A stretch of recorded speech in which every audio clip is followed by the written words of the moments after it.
we will move on to our next presenter, RF Zone, Tim Fryfogle, Principal Engineer in the Engineering and System Performance Group, who will be presenting the analysis and projections for RF's latest long-term reliability assessment.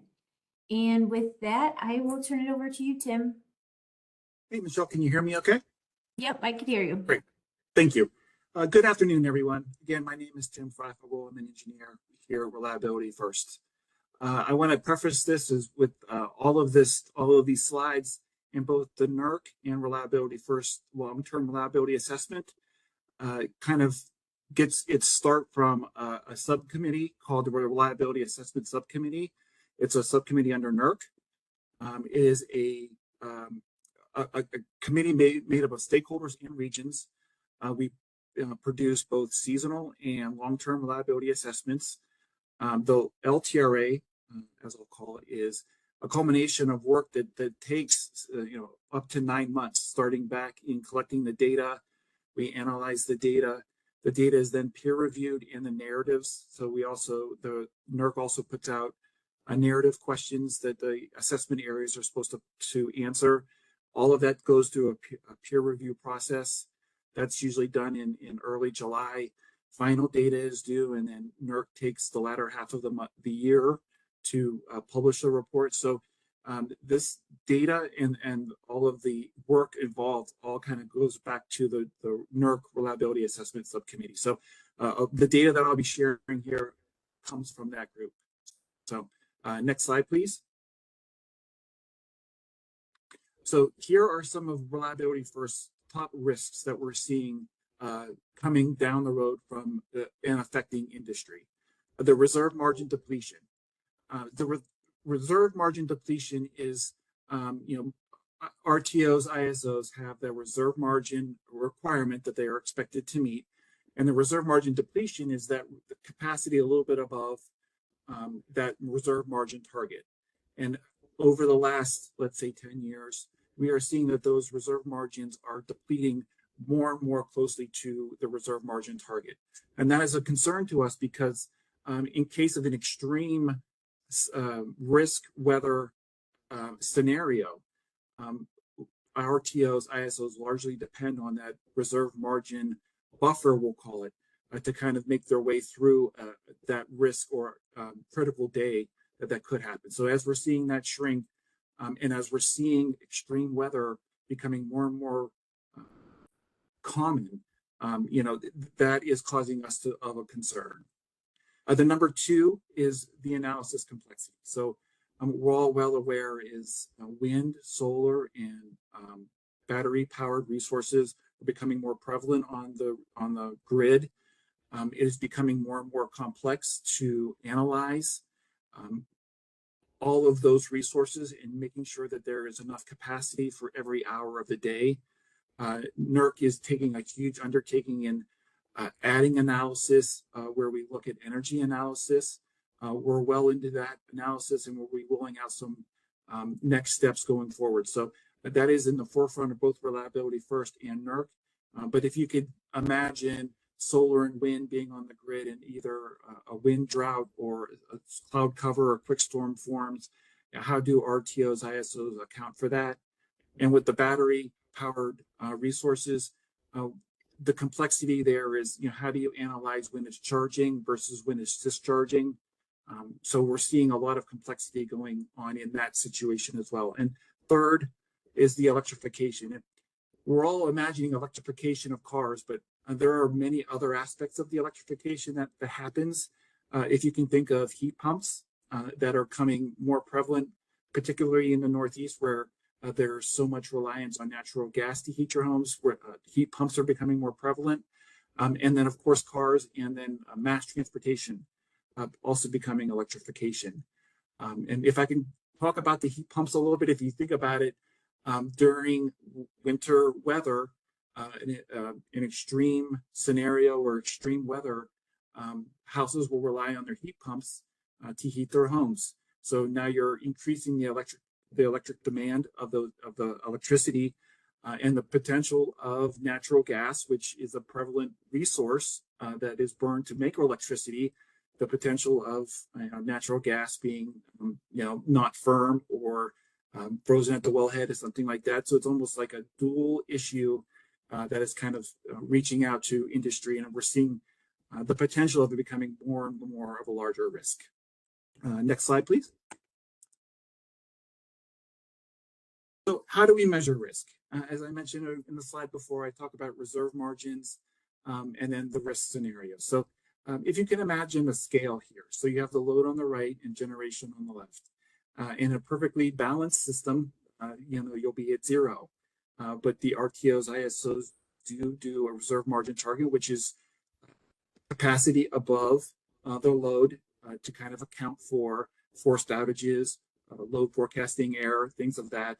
And then there's an additional capacity on top of that. So we're always trying to make sure that there is more generation than load in the reserve margin off to the left analysis. On the right, you have the risk scenario.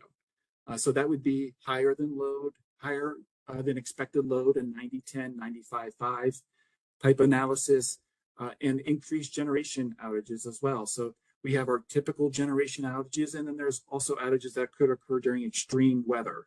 So we try to do analysis on that. So that's where we wrap around a risk scenario as well. So these are one of the two most common ways of how we measure risks.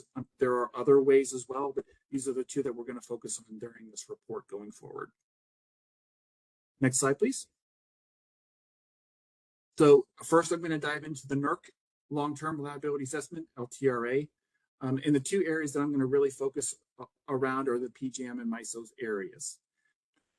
MISO, as you can see in the middle there, is considered high risk. What that means is they are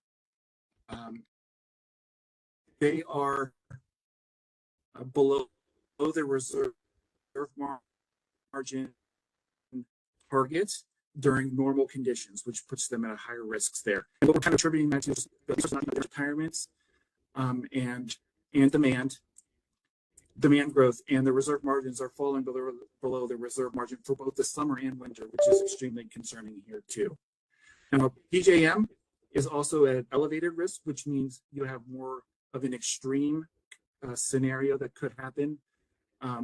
And that is mainly attributed to just their capacity not keeping up with generation retirements and their demand growth as well.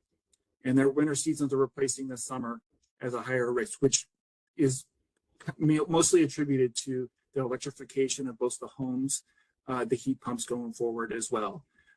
As you can see in that chart there, you're kind of seeing the year that they're becoming labeled as an elevated risk or a high risk going forward there. So next slide, please. In this analysis, we are trying to attribute when they fall below their reserve margin under normal conditions, under their 50-50. MISO starts falling below the reserve margin requirements starting this year. This analysis is mainly focused around the summer hour because MISO is considered summer peaking. So in the upcoming summer, there is a potential there of MISO being below the reserve margin requirement going forward. PJM is a little bit further off into the future. They are projected to be there below the reserve margin requirement in 2034. So that's in the latter half of the analysis that we're seeing, but we are seeing that the reserve margins are getting closer to the reserve margin targets, which is raising a large concern for us going forward. Next slide, please. So this is a really cool graph that NERC started putting out this year. It is kind of like a picture's worth 1,000 words type of scenario here. If you can see off to the right is the legend that is kind of the main drivers that are happening in these assessment areas, which is RTOs, ISOs. For MISO, the main driver for their depletion of their reserve margin are data centers. PJM has a little bit of a mixture of possible drivers that are happening within the RTO ISO. They have data centers mainly focused around the Dominion area, the Virginia area, and I'll get to that a little bit later on to give you exact projections of load in that specific area. We're also seeing transportation electrification. Again, think of not only just cars, but mass transit as well. And those heat pumps, are also trying to drive the drivers for, PJM being of concern and being of risk going forward. Next slide, please.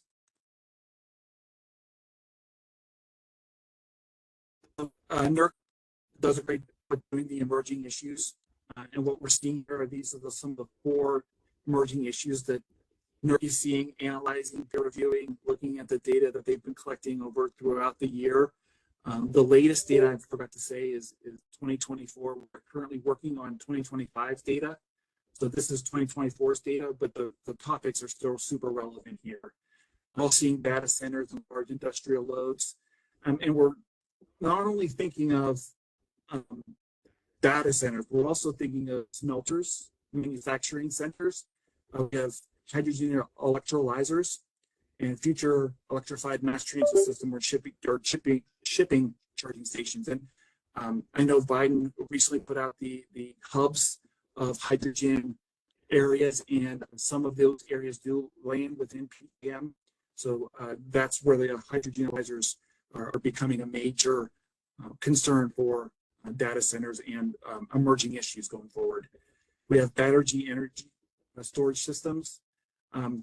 We're seeing them not necessarily always being used for ancillary services such as frequency response. We're actually starting to see them to play in the capacity markets going forward. So emerging issues, how do you account for them charging? How do you account for them discharging? What happens if you have an event that is longer than maybe a 4-hour battery storage issue? That event could be 6-8 hours. How do you, account for that battery being part of the possible solution for going forward? Electric vehicles, electric load is another emerging issue. And then finally, energy drought. So, and that's mainly focused around 2 or more resource types or simultaneously affected by conditions, such as weather. So again, back to solar, wind, very hot day or very cold day, no wind, cloud cover, solar, RTOs, ISOs have to call on other resources, quick start type generation that kind of account for that potential energy drought that happens by those resources. And how do system operators account for that? How do they understand it? How do they know when it's coming?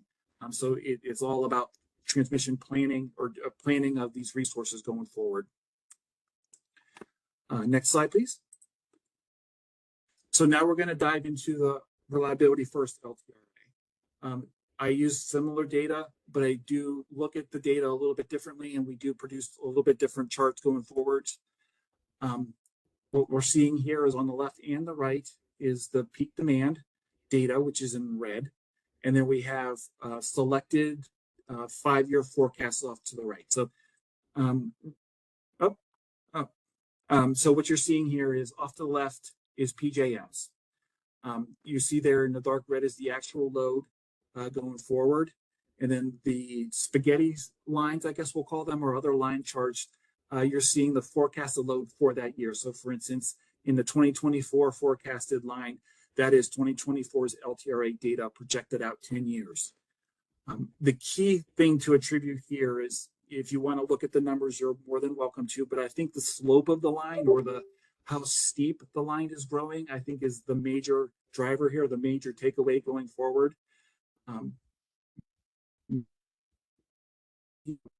15, 16, all the way up to 22, we were seeing for years less than 1% load growth for PJM or all RTOs within purview.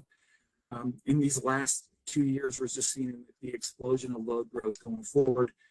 In 2024's line, the one that's almost at a full, it shows that point very vividly going forward. And then the one on the right is the MISO, same analysis, actuals in red, spaghetti lines are off, looking forward 10 years based on the year. Similar story, maybe not as extreme, but you are seeing an increased load forecast year over year going forward. If I can back up real quick, PJM's load growth is 1.6 percent per year. So that's a compound annual growth rate. And some of PJM specific TO zones range from there is zero load growth in Commonwealth Edison, which is more in the western part of PJM, and up to 5.5% in Virginia, which is that Dominion Electric Power Company. The Virginia Electric Power Company is seeing huge amounts of growth of 5.5%. For MISO, it's 0.85% load growth year over year, so compound annual growth rate. Not as great as PJM's, but still significant more load growth we're seeing in the last 2 years than we've seen, let's say, in the last 10 years going forward. So that is causing complexity for both system operators and RTOs, ISOs going forward. Next slide, please. So our, again, reliability first analysis based on the data. We do perform scenarios around that. We do look at tier resources. The one on the left is PJM, the one on the right is MISO. Tier resources are a way for the NERC collecting the data to categorize projects that are in their queue. So certain criteria has to be met in order to become a tier 1 project, like iron in the ground, very close to COD,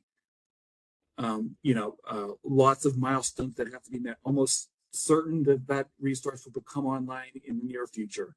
Tier 2's less certain, it's a little bit further out, little less certain going forward. And then the MISO does project tier 3 resources, which are just entering the queue, haven't even met any major milestones yet, but they are in the queue. So MISO does categorize those units as tier 3 units going forward. So again, as you're looking at the scenarios for PJM specifically, I take those tiers, and then I also take, NERC does collect unconfirmed retirements, which are retirements that are still being studied. So we do look at unconfirmed retirements and the ranging of the tiers going forward. MISO on the right, same methodology that we use going forward, but we do, MISO does not have any unconfirmed retirements. They just have tier 1 and tier 2 resources going forward. They are projected to be below the reserve margin target, which is that black line on both curves going forward, starting in 2026. A slight repeat in 27, and then continuing to decline to about 19,000 megawatts below the reserve margin target in 2034. So PJM, that's why they're in that elevated risk. They're slightly below the reserve margin target in 2034, but they are above the reserve margin target up until 2034. So that's why we're considering them an elevated risk and not necessarily a high risk going forward. Next slide, please. So here are some of the main takeaways from MISO's reserve margin. They're just, coal is continuing to be retired based on different factors, specifically state, EPA type environmental rules. 6 gigawatts retired in the past year, and then they're expecting another 12 gigawatts over the next 5 years. And then for MISO, just a small growth of solar of 1,200 megawatts since last year's LTRA, and then that'll increase to 3,200 megawatts in the first year of the current LTRA cycle. So both PJM and MISO are seeing huge amounts of solar growth, both in their queues and in their capacity numbers going forward, and that's something to be noted going forward. Last slide. So if I can wrap it up, this is my last slide. Again, projected to have 1.6 compound annual growth rate over the next 10 years. And again, that's for the years of this year's LTRA or the 2024 LTRA. So look to 2025 through 2034. And then they'll drop below the reserve margin target of 18% in their final year. And that'll be about 1,400 megawatts in that final year, 2034 going forward. MISO, 0.85 compound annual growth rate.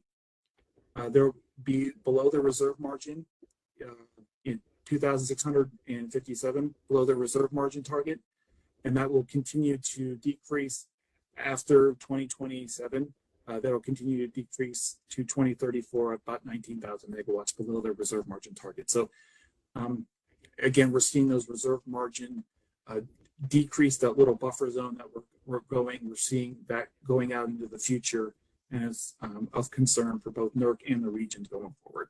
So I am welcome. That's my next slide would be my last slide. I'm welcome to take any questions that you might have. Thank you so much, Tim. That was a good explanation of our assessment over the next 10 years. We do have a number of questions that have come in. So the first one goes back to, you did show us on a slide pretty steep load growth that we are predicting for this year, moving out 10 years. So the question is, how confident are you in the load forecast? Are we overestimating the load growth of data centers? So I am very confident in the load forecasting going forward. So I'm going to break this up into two answers. So for the how confident am I in the load forecast? I'm very confident. I did some internal analysis working with forecasted versus actual load, and we're seeing right around the 5% difference, which is quite significantly good considering going forward. Overestimating load growth would be of data centers is another part of that question. It's load growth of data centers is a very dynamic growth going forward, because these RTOs, ISOs perform analysis on a yearly basis, but these load growths, these data centers are coming in so quickly, and in some cases on a monthly basis. It's hard for these RTOs and ISOs to compound or aggregate those into a sub-year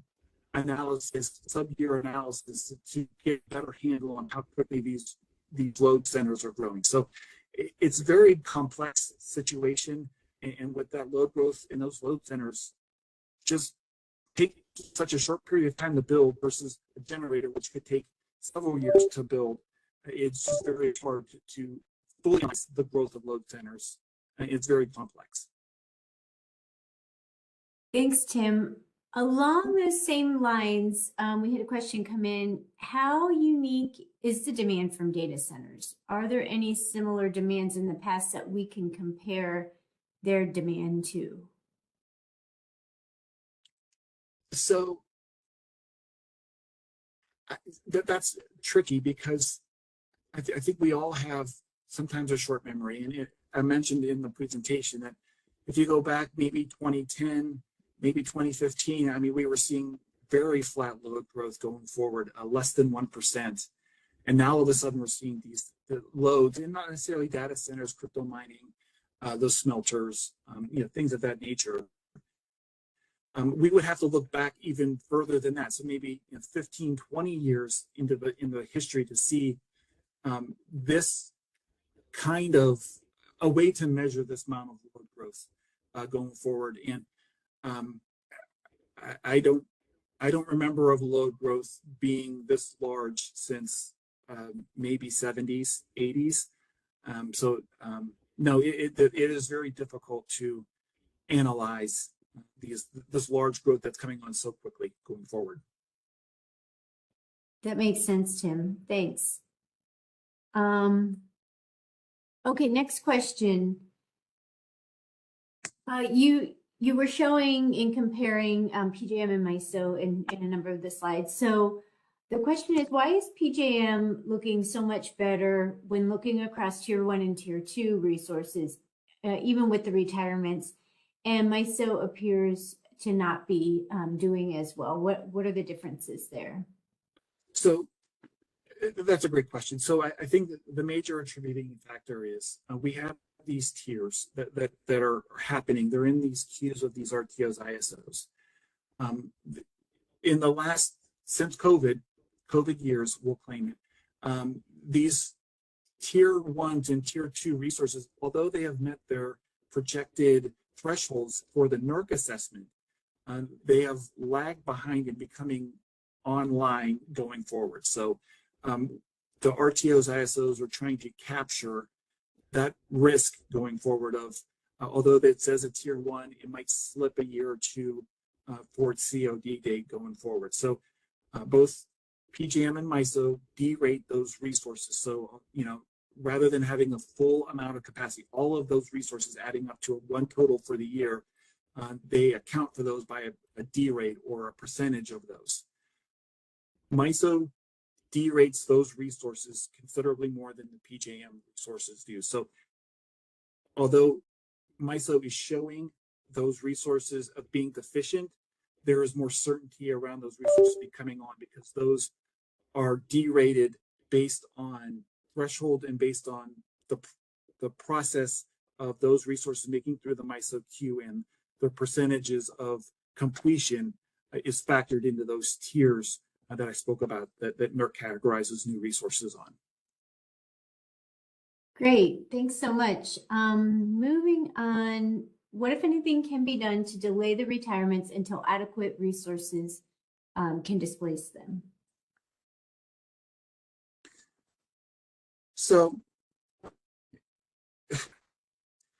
this is a complex question going forward. So not necessarily waiting for adequate resources, but the transmissions to be built going forward. So PJM and MISO both have extensive study processes that when a resource is projected to retire, they look at projects to be built for transmission to be able to satisfy the transmission or the megawatts being moved throughout the system. So it's a complex market implications as well.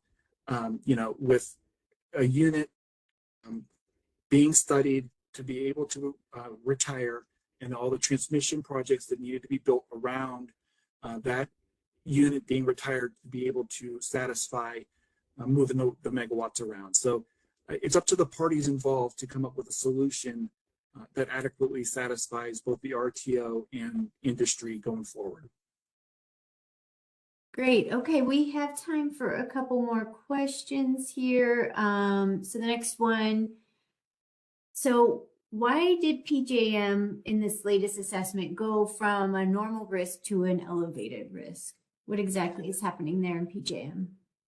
So as I mentioned, the reserve margin depletion is becoming more and more prevalent.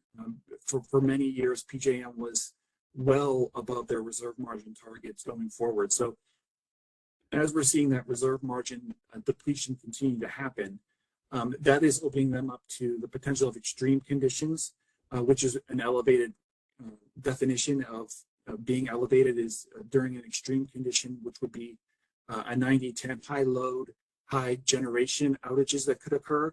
That's generally, what classifies them as being elevated.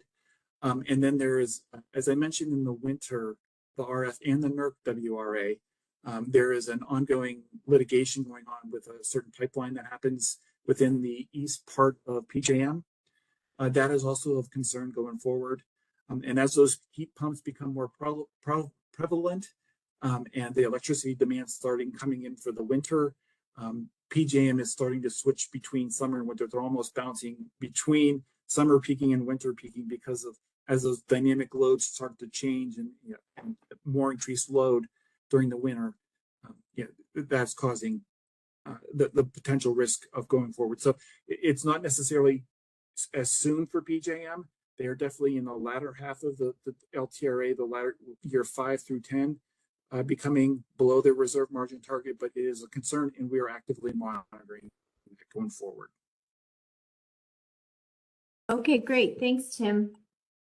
Last question here. With BES generator transmission taking a long time to build, how does RF view large loads constructing their own power supplies in terms of reliability? So it's kind of that constructing their own behind the meter type of generation. So what the question is, as large loads are behind the meter generation? Yeah, so here, let me post it. With BES generator and transmission, it's taking so long to build. How do we view large loads constructing their own power supplies in regards to reliability? ReliabilityFirst I would speak personally as I think that would be a benefit because it will back up for if there was an issue with the BES, either through frequency or analysis. These large load centers will then have their own personal backup center generation to be able to ride those types of risks that do occur. So what we're seeing is, as the large load centers build their own backup, they're able to supply their own load, supply their own generation going forward, but also shields them a little bit away from the bulk power system going forward with short circuit or things of that nature. Great, thank you so much. And that brings us to almost 3:30.